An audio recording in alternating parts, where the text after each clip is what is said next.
अस्सलाम वालेकुम बच्चों। तो कैसे हैं आप सब। तो बच्चों आज हम क्लास 11 इस्लामियात के मॉडल पेपर के एमसीक्यूज़ करेंगे। जो आपका 2026 का फेडरल बोर्ड का जो मॉडल पेपर है वो हम उसके आज एमसीक्यू सॉल्व करेंगे सिर्फ।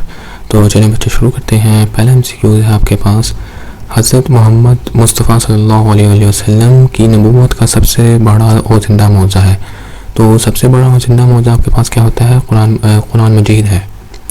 जिंदा बड़ा मौजा आपके पास क्या है? कुरान मजीद है। नंबर सी करेक्ट ऑप्शन है। नंबर 2 है आपके पास, आसमानी कुतुब नाजिल करने का मकसद बनी नूह इंसान की है। तो इंसान क्यों नाजिल हुई आसमानी किताबें? 4, क्योंकि इंसान की हदायत के लिए नाजिल हुई, इंसानी हदायत के लिए।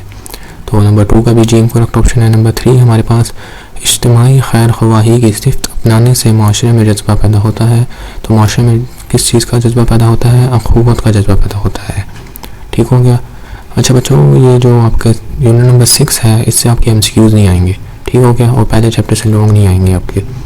नंबर 4 एमसीक्यू है आपके पास, हज़ूर सल्लल्लाहु अलैहि वसल्लम किसी को जिम्मेदारी सौंपते हुए हमेशा पेश नज़र रखते।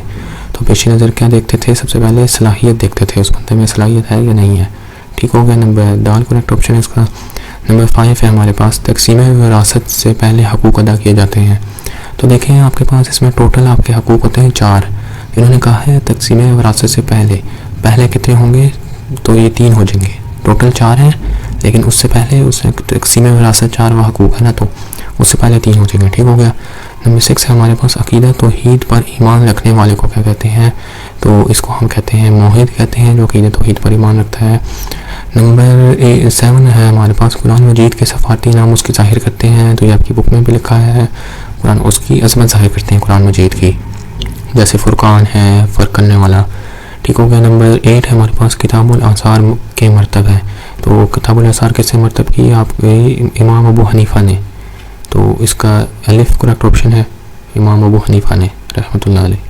नंबर 9 है हमारे पास, हज के मौके पर शैतान को कनकियाँ मारी जाती हैं। तो किस मौके पर कनकियाँ मारी जाती हैं? तो मीना के मौके पर। नंबर बी करेक्ट ऑप्शन है। नंबर 10 है हमारे पास, इस्लामोफोबिया के ख़ात्मे के लिए नौजवानों की जिम्मेदारी है।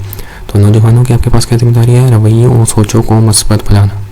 देखें इसमें ये जो सारी हैं और ऑप्शन है ये भी ठीक है, लेकिन सबसे जो सूटेबल ऑप्शन है वो आपका नंबर ए है, रवैयों और सोचों को मस्बत बनाना। तो बच्चों ये आपके बस 10 ही एमसीक्यू से इस्लामियात के वो आके आपके शॉर्ट हैं। शॉर्ट का तो आपको पता होगा, और पेपर पैटर्न के 6 शॉर्ट आते हैं 3-3 नंबर के। ये आसान से ही होते हैं, थोड़े से बस कंसेप्चुअल होते हैं।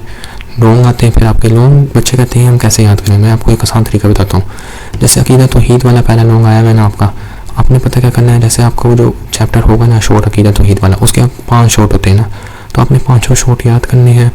फिर जब आप पेपर में आएगा ना, तो वो जो जैसे पहला होगा आपके पास शॉर्ट अकीदा तौहीद का मफ़हूम, तो अपने मफ़हूम की हेडिंग बना के वो लिखनी है। फिर आयतें वगैरह वो जो 5 शॉर्ट होंगे आपने वो लिख देने एक लॉन्ग में उठाकर। आपके इंशाल्लाह इस तरह पूरे नंबर आएंगे। लॉन्ग तो आपके इस तरह हो जाएंगे। फिर और जो फिर ये 4-6 नंबर की आपकी हदीस के बारे में आता है। एक तो इसका तर्जुमा लिखना होता है बिल्कुल ठीक, और दूसरा अमली ज़िंदगी से इसका ताल्लुक़ लिखना होता है। तो ये 2 आती हैं, आपने एक करनी होती हैं 15 हदीस से जो आपकी बुक में है। तो बच्चों ये बस आपका इतना सी पेपर होता है 50 नंबर का। वैसे भी आपका अभी ये फर्स्ट ईयर में हो रहा है, सेकेंड ईयर में आपकी पाक स्टडीज़ आ जाएगी। तो ठीक है बच्चों, आज के लिए इतना ही। बाकी हम अगली वीडियो में देखेंगे। अगर आपका कोई क्वेश्चन है तो आप कमेंट सेक्शन में पूछ सकते हैं। तो आज के लिए इतना ही, बाकी हम अगली वीडियो में देखेंगे। शुक्रिया।